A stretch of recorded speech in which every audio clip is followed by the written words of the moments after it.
sou Eliana Souza da Costa Marques, fonoaudióloga e pedagoga da equipe multiprofissional da Gerência de Ensino Especial. Hoje vamos conversar sobre a dificuldade de aprendizagem. O que fazer com um aluno com dificuldade de aprendizagem na sala de aula? Esta é sem dúvida uma das grandes inquietações enfrentadas pelo professor. Para responder a essa pergunta, acreditamos na importância de se conhecer um pouco sobre a dificuldade de aprendizagem. Por isso, professor, conhecer o que é a dificuldade de aprendizagem, seu conceito, sua classificação, saber seus sinais e sintomas, enfim, tudo que envolve o aluno na sala de aula regular são conhecimentos importantes. E mais ainda, fazer desses conhecimentos um aliado na construção do processo de ensino-aprendizado do mesmo. Para falar desse assunto, é necessário esclarecer vários temas a ele relacionados. O conceito de dificuldade de aprendizagem foi criado em 1963, como resultado da movimentação de um grupo de pais com filhos que apresentavam dificuldades acentuadas na aprendizagem de leitura.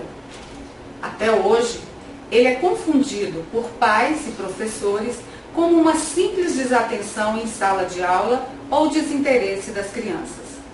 Este grupo de pais convocou médicos, neurologistas e psicólogos para propor explicações e soluções para as dificuldades das crianças. Paralelamente, Samuel Kirk propôs o termo transtornos no desenvolvimento de habilidade para a interação social, excluindo do grupo de dificuldades de aprendizagem crianças com déficits sensoriais como cegueira, surdez e também aqueles com deficiência intelectual. Atualmente, a literatura a respeito das dificuldades ou problemas de aprendizagem é vasta e fundamentada em concepções muitas vezes divergentes entre si. Apesar do conceito de dificuldade de aprendizagem apresentar diversas definições e ainda ser um pouco ambíguo, é necessário que tentemos determinar a diferenciação entre dificuldades de aprendizagem e distúrbios de aprendizado, de modo que se possa reduzir a confusão que existe entre os termos. A criança com dificuldade de aprendizagem não é uma criança com deficiência. Ela apenas aprende de uma forma diferente. Apresenta uma discrepância entre o potencial atual e o potencial esperado. Não apresenta deficiência intelectual, pois possui um potencial normal, embora não esteja conseguindo efetivar a contento seu aproveitamento escolar. Agora vejamos alguns conceitos. Comecemos pelo conceito de aprendizagem. Segundo Vítor da Fonseca, a aprendizagem é uma função do cérebro. E para que ela possa ocorrer satisfatoriamente, é necessário que haja condições de integridade do sistema nervoso e fatores psicológicos. Devemos entender que os dois hemisférios do cérebro trabalham em conjunto. De acordo com Vítor da Fonseca, o hemisfério esquerdo é responsável pelas funções de análise, organização, seriação, atenção auditiva, fluência verbal, regulação dos comportamentos, pela fala, pelas praxias, que são os sistemas de movimentos coordenados, raciocínio verbal, vocabulário, cálculo, leitura e escrita. É o hemisfério dominante da linguagem e das funções psicolinguísticas. O hemisfério direito é responsável pelas funções de síntese, pela organização, pelo processo emocional, atenção visual, memória visual de objetos e figuras. É ele que processa os conteúdos não verbais, como as experiências, as atividades de vida diária, as imagens, as orientações espaço-temporais e as atividades interpessoais. Para que uma criança aprenda, segundo Fonseca, é necessário que se respeitem várias integridades como o desenvolvimento perceptivo, motor e cognitivo, além da maturação neurobiológica. Inúmeros aspectos psicossociais também são importantes, como oportunidades de experiências, exploração de objetos e brinquedos, assistência médica, nível cultural, entre outros. E a aprendizagem escolar, professor? Como que ela se dá? A aprendizagem escolar também é considerada um processo natural no ambiente formal, que resulta de uma complexa atividade mental sistemática na qual o pensamento, a percepção, as emoções, a memória, a motricidade e os conhecimentos prévios são envolvidos e onde a criança consiga sentir o prazer em aprender. Souza Campos vê a aprendizagem como um conjunto de desempenhos adquiridos. Esse conjunto, que não deve ser fragmentado, inclui memorização e o desenvolvimento de habilidades físicas e afetivas. Ou seja, a memorização sozinha não é aprendizagem. É necessário que haja uma harmonia entre os fatores cognitivos, biológicos e afetivos da criança. Segundo Maria Lúcia Weiss, a aprendizagem normal dá-se de forma integrada no aluno, que é o aprendente, no seu pensar, no seu sentir, falar e agir. Quando as dificuldades começam a aparecer e sabendo que o sujeito não tem danos orgânicos, pode-se pensar que estão se instalando dificuldades na aprendizagem. Algo vai mal no pensar, na sua expressão, no agir sobre o mundo. Estes alunos, que a gente tem chamado de alunos difíceis, apresentam dificuldades de aprendizagem, sem quadros de alterações neurológicas e sem déficit perceptivo ou intelectual. Eles apresentam desde problemas de conduta e de humor até dificuldades nos processos simbólicos que dificultam a organização do pensamento e que interferem na alfabetização e no processo de aprendizado lógico, matemático, de raciocínio. Souza coloca que os fatores relacionados ao sucesso e ao fracasso acadêmico se dividem em 3 variáveis que estão interligadas. Essas variáveis são denominadas de ambiental, psicológica e metodológica. O contexto ambiental é o mais amplo em que vive o aluno. Engloba fatores relativos ao nível socioeconômico e suas relações com a ocupação dos pais, número de filhos e escolaridade dos pais. O contexto psicológico refere-se aos fatores envolvidos na organização familiar, ordem de nascimento dos filhos, nível de expectativa e as relações entre esses fatores se manifestam na forma de respostas como ansiedade, agressão, baixa autoestima, atitudes de desatenção, não concentração e isolamento. O contexto metodológico engloba o que é ensinado nas escolas e a sua relação com valores individuais, com a figura do professor e com o processo de avaliação em suas várias acepções e modalidades. Como já falamos, outra distinção muito importante é com relação ao entendimento do que vem a ser distúrbio de aprendizagem e dificuldade de aprendizagem. Segundo França, a distinção feita entre os termos dificuldade de aprendizagem e distúrbio de aprendizagem baseia-se na concepção de que o termo dificuldade está mais relacionado a problemas de ordem psicopedagógica e ou socioculturais. E neste caso, o problema não está centrado apenas no aluno. Essa visão é utilizada na perspectiva preventiva. Já o termo distúrbio está mais vinculado ao aluno, pois sugerem a existência de comprometimentos neurológicos em funções corticais específicas, sendo mais utilizado numa perspectiva clínica.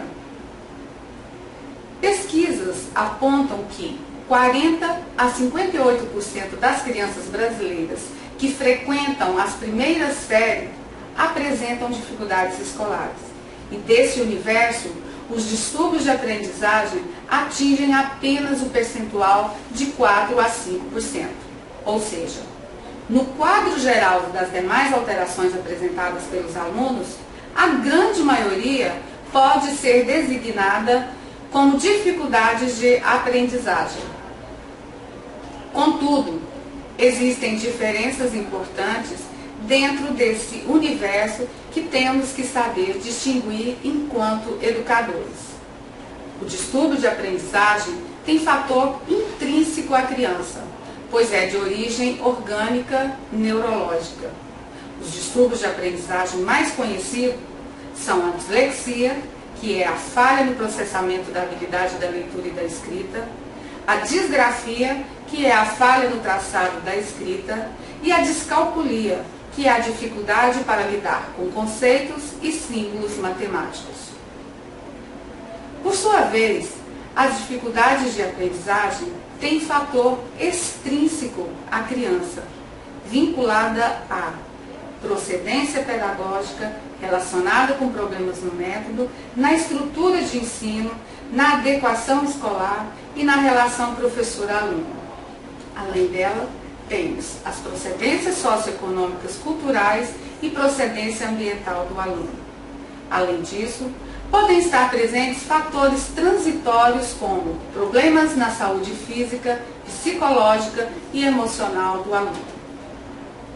Professor, nós já sabemos que a emoção interfere no processo de retenção de informação, que é preciso motivação para aprender, que a atenção é fundamental na aprendizagem, que o cérebro se modifica em contato com o meio durante toda a vida, que a formação da memória é mais efetiva quando a nova informação é associada a um conhecimento prévio. Pode ser que essas afirmações não sejam novidades para você, seja por causa da sua experiência em sala, seja por você ter estudado Piaget, Vygotsky, Vallon, Althusser e tantos outros. A novidade é que esses conhecimentos estão sendo confirmados por investigações neurológicas sobre o funcionamento cerebral. Está provado pela neurociência que o desenvolvimento do cérebro depende da integração entre o corpo e o meio social. O educador precisa potencializar essa interação por parte das crianças. Vejamos alguns aspectos a partir da neurociência. Primeiro, vamos falar da emoção. Ela interfere no processo de retenção da informação. De acordo com uma pesquisa por meio de um tomógrafo, foi observada a relação entre a atividade da amígdala, que é uma parte importante do sistema emotivo do cérebro, e o processo de formação da memória. Quanto mais emoção contenha determinado evento, mais ele será gravado no cérebro. De acordo com Vygotsky, para compreender o funcionamento cognitivo, razão ou inteligência, é preciso entender o aspecto emocional. Os dois processos são uma unidade. O afeto interfere na cognição e vice-versa. A própria motivação para aprender está associada a uma base afetiva. E quantas implicações da emoção na educação, podemos dizer que o professor, ao observar as emoções dos estudantes, pode ter pistas de como o meio escolar os afeta. Se está instigando emocionalmente ou causando apatia por ser desestimulante. Dessa forma, poderá conseguir reverter um quadro negativo que não favorece a aprendizagem. Segundo conceito, nós temos a motivação. Ela é necessária para aprender. Da mesma forma que sem fome não aprendemos a comer e sem sede não aprendemos a beber água, sem motivação não conseguimos aprender a ler, escrever, calcular. Estudos comprovam que no cérebro existe um sistema dedicado à motivação e à recompensa. A ativação desse sistema gera bem-estar que mobiliza a atenção da pessoa e reforça o comportamento dela em relação ao objeto que a afetou. A neurologia demonstra que tarefas fáceis ou difíceis, quando não são acompanhadas de motivação, deixam o cérebro frustrado, sendo logo abandonadas por não conseguir obter prazer do sistema de recompensa. Para Vygotsky, a cognição tem origem na motivação, porém ela não brota espontaneamente. como se existissem algumas crianças com vontade e naturalmente motivadas, e outras sem. Esse impulso para agir em direção a algo é também culturalmente modulado.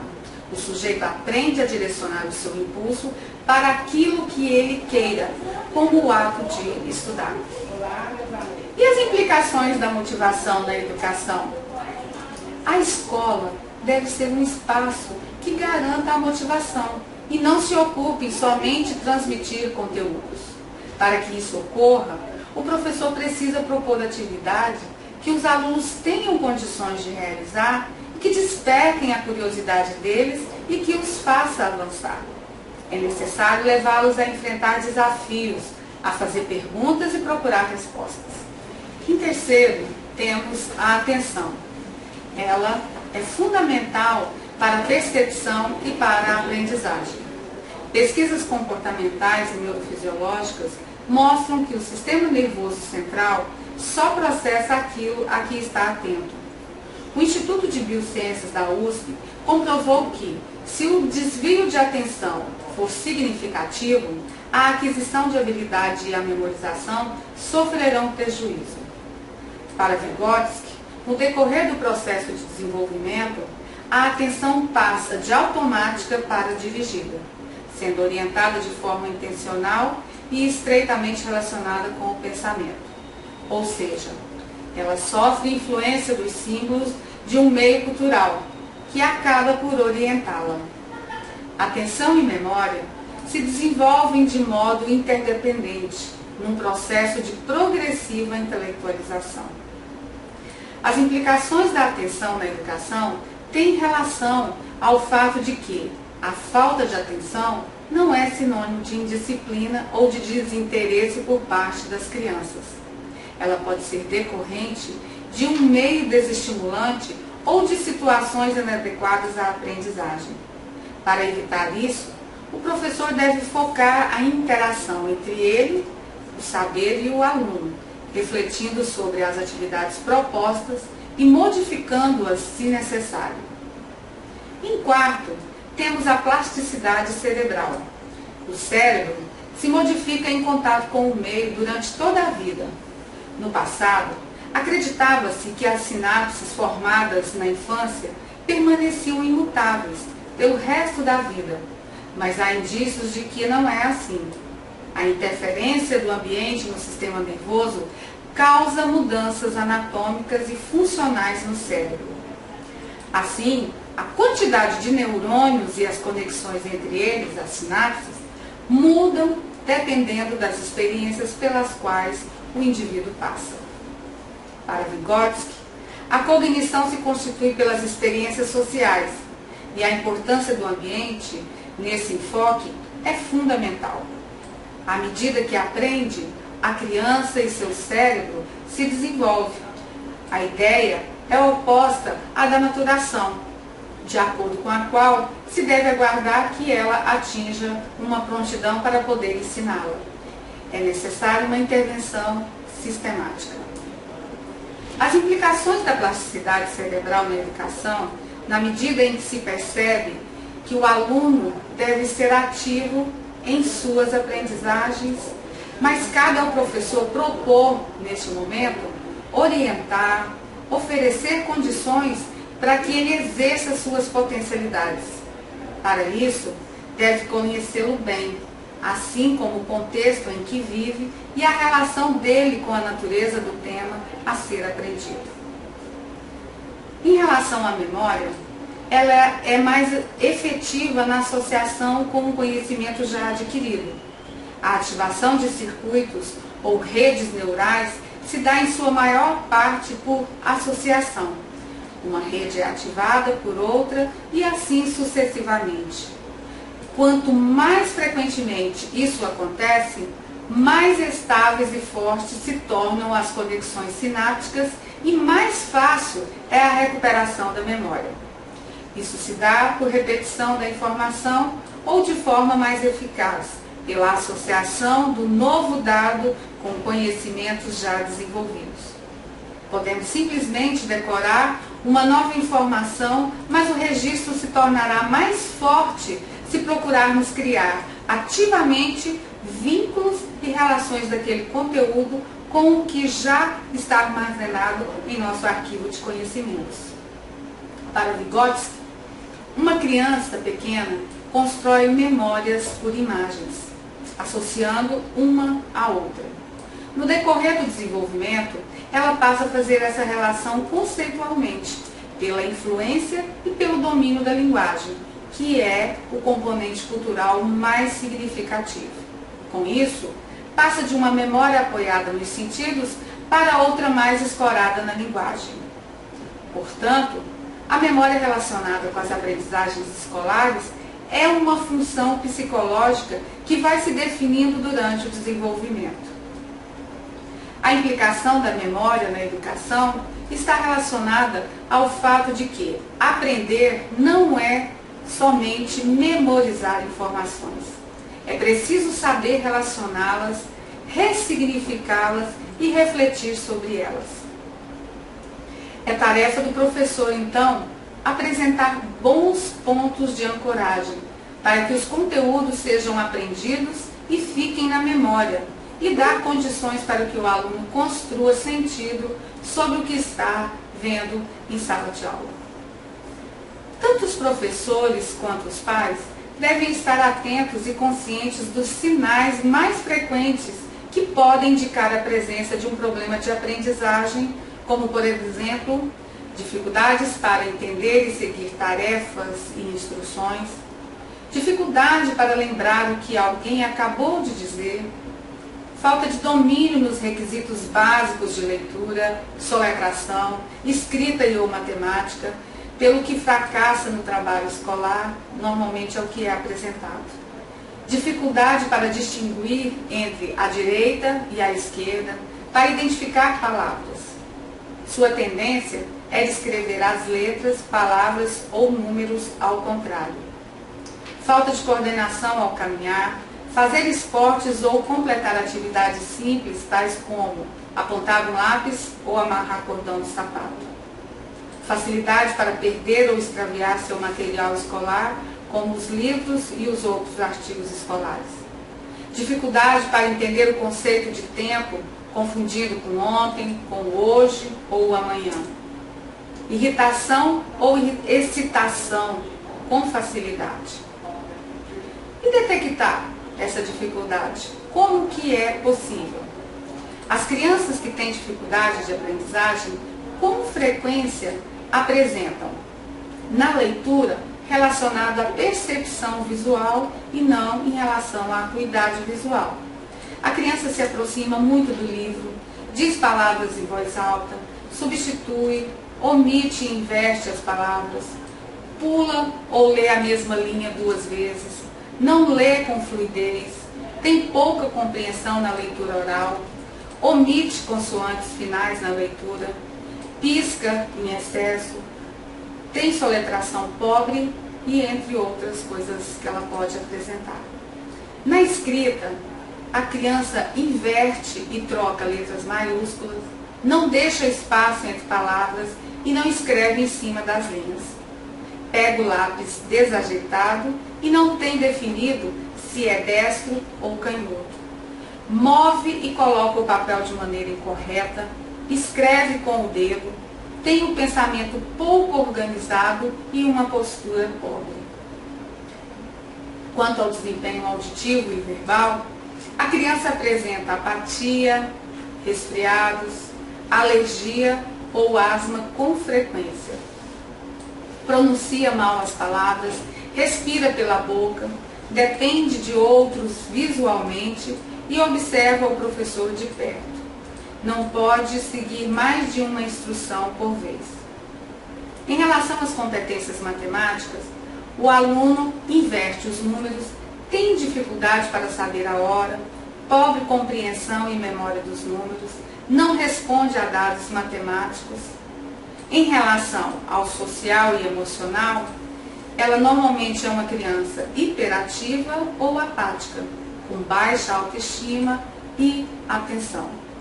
E aí você pode estar se perguntando por que esses sinais são muito parecidos com a dislexia e o TDAH, que é o transtorno do déficit de atenção e hiperatividade. Por isso que a gente está colocando para vocês, para que vocês percebam o quanto os sinais são muito parecidos.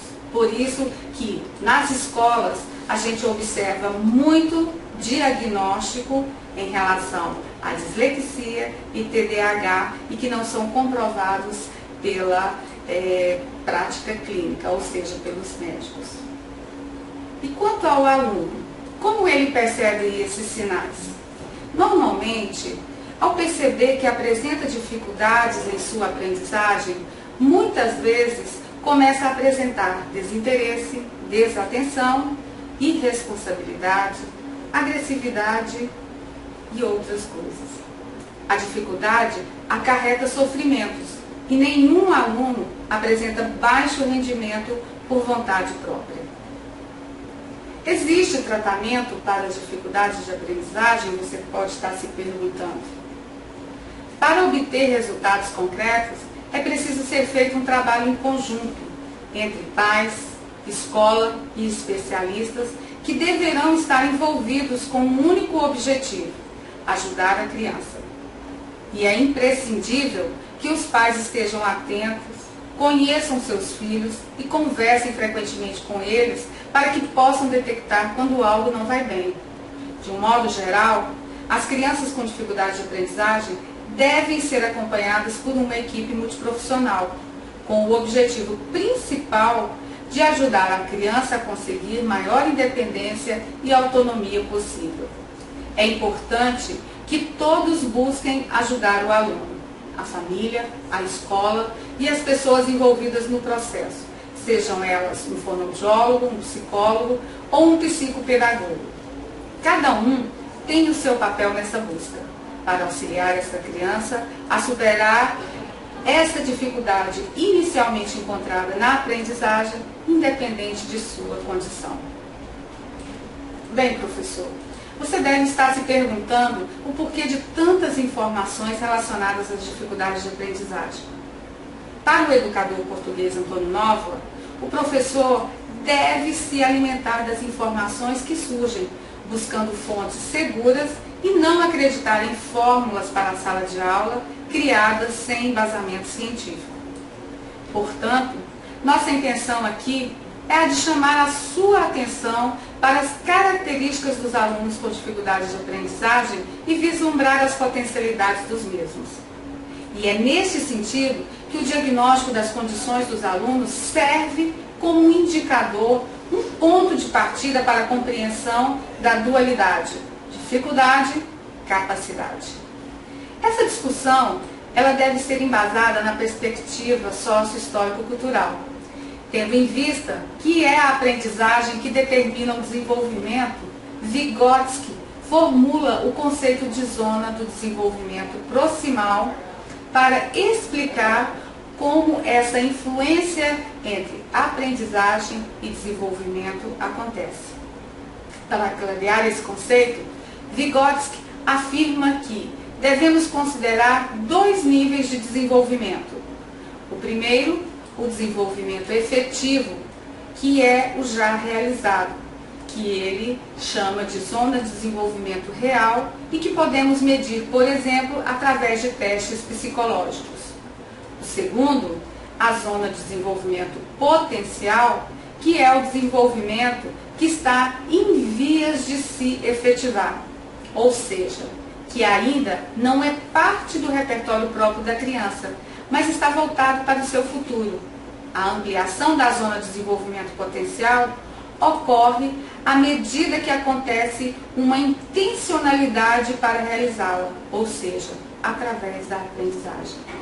A zona de desenvolvimento proximal caracteriza a distância entre o nível de desenvolvimento real e o nível de desenvolvimento potencial determinado pela solução de problemas, sob a orientação ou ajuda de um adulto ou crianças mais capazes. O importante para Vygotsky é que, além do que se faz sozinho, o que se faz com a ajuda dos outros é muito importante. Para ele, o desenvolvimento só se efetiva no meio social, e é nele que a criança realiza a apropriação dos comportamentos humanos. Assim, a aprendizagem na escola ou na vida cotidiana atua no sentido de favorecer o desenvolvimento da zona do desenvolvimento potencial. Apenas com este significado, professor, faz sentido abordar o diagnóstico na prática educativa.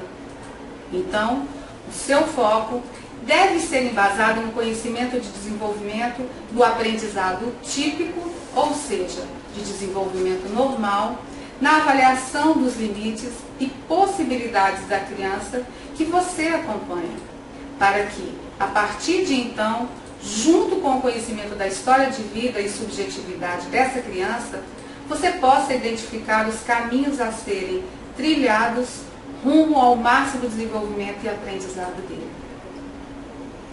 E agora vamos pensar em como trabalhar com este aluno em sala de aula. Como fazer?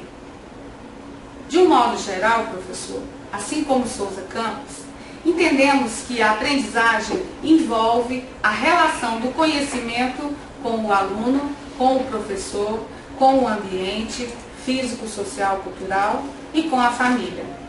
Desta forma, localizar uma dificuldade de aprendizagem ganha dimensões gigantescas.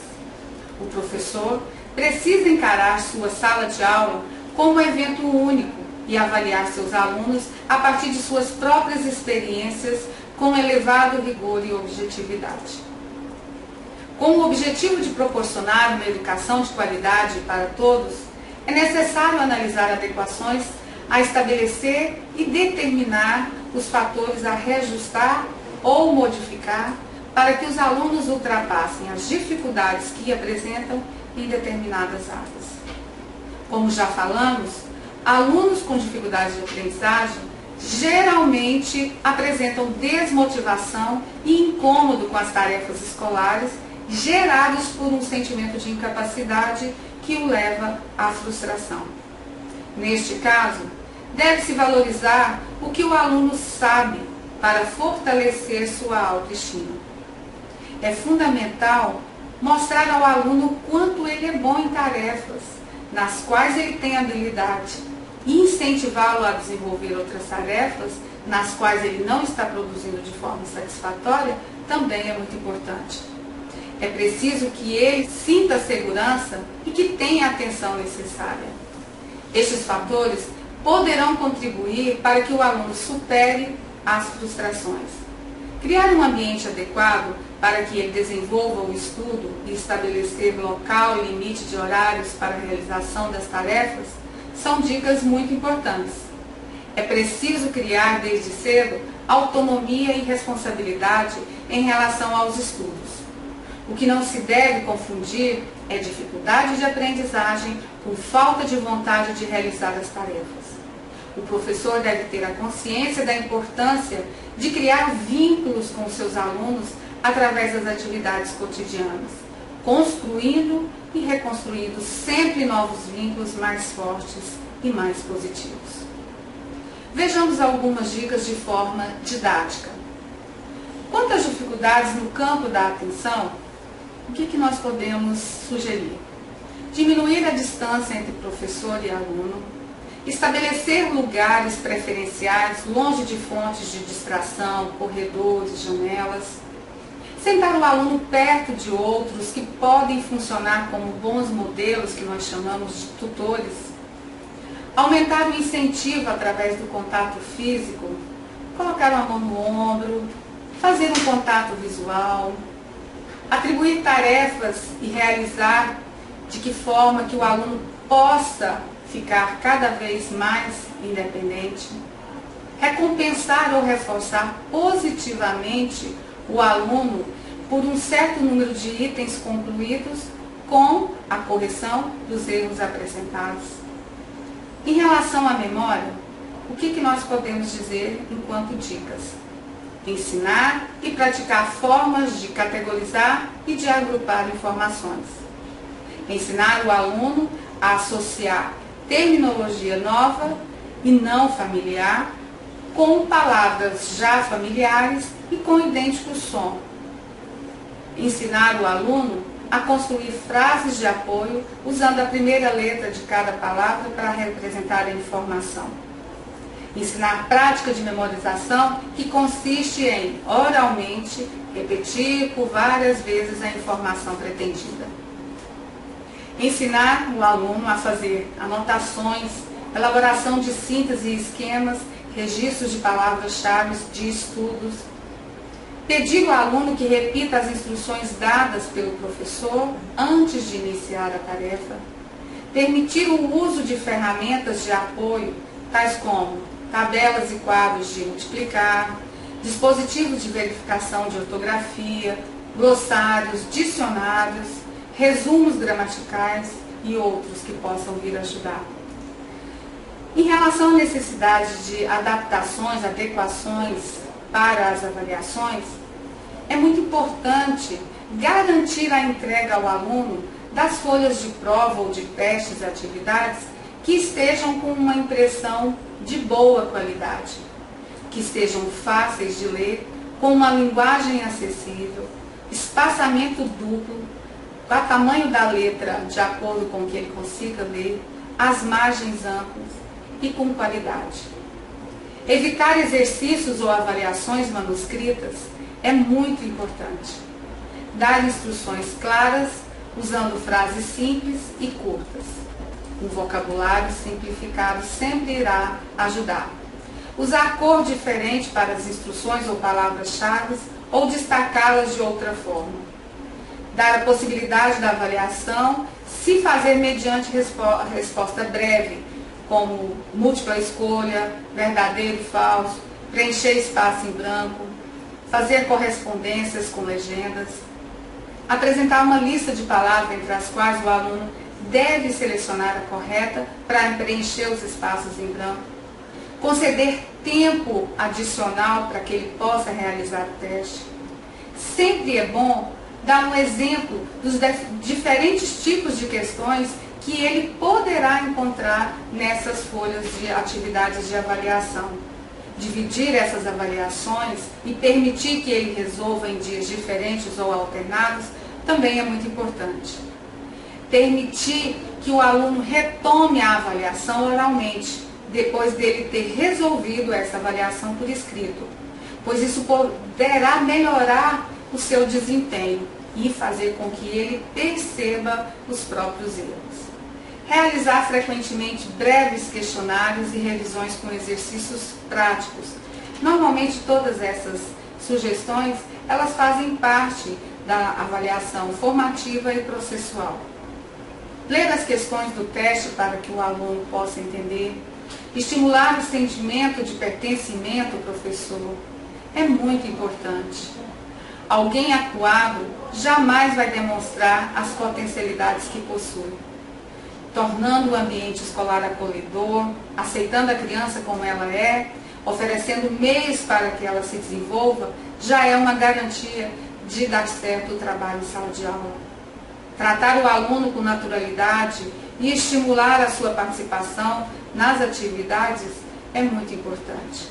Para as atividades extra-classe, é interessante avaliar previamente quem irá acompanhá-lo em casa, quem irá ajudá-lo, para que isso não traga transtorno ou constrangimento.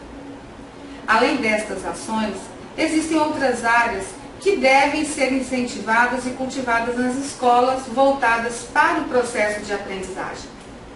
É o caso da psicomotricidade, que é uma representação mental da expressão motora. Em outras palavras, a psicomotricidade é a relação entre o pensamento e a ação. Portanto, as atividades de psicomotricidade, que podem ser trabalhadas preferencialmente em parceria com o professor de educação física, desenvolvem o movimento ao mesmo tempo em que uma ação mental para produzir esse movimento. Transportando as habilidades desenvolvidas pela psicomotricidade para os processos da escrita, leitura e cálculo mental, fica claro essa necessidade como suporte para a aprendizagem. É nosso papel, enquanto professor, desmistificar as dificuldades de aprendizagem, Isto evita a rejeição ou superproteção e cria um clima de colaboração para garantir o sucesso da educação inclusiva. Professor, é necessário trabalhar com o que sempre estamos defendendo. É preciso conhecer para incluir. Caros professores, chegamos ao final da nossa conversa. Qual o motivo de saber de tantas informações, de tantos dados? A importância está no fato de você, professor, entender e perceber seu aluno com dificuldade de aprendizagem. Acreditamos que a partir de agora, seu olhar em relação à pessoa com dificuldade de aprendizagem possa ser ressignificado. De posse desses conhecimentos, cabe a nós, educadores, buscar um ambiente escolar efetivamente satisfatório para o aluno com dificuldade de aprendizagem. Obrigada e até a próxima.